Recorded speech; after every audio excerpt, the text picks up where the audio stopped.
Speak Selection is a really handy tool. It can be found within the settings, general, and again, accessibility.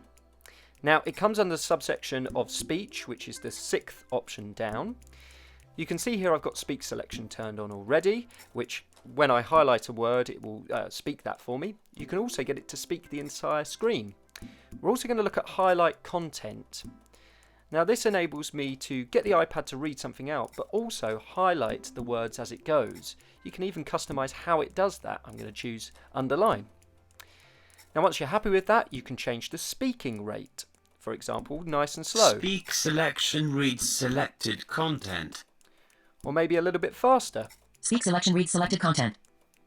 Somewhere in the middle. Speak Selection reads selected content. So there you go, those can be adjusted according to your own reading rate.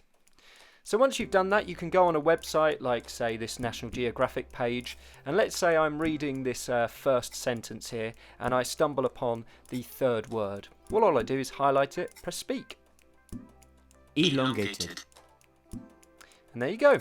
Let's say I am not so happy with the entire sentence. All I do is highlight the whole sentence and again press speak. Now, it becomes obvious now how it marks that speech.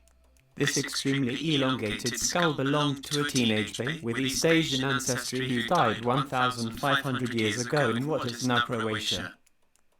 Tracking the words as it goes really helps a child to understand that word and listen to it and recognise that word in the future.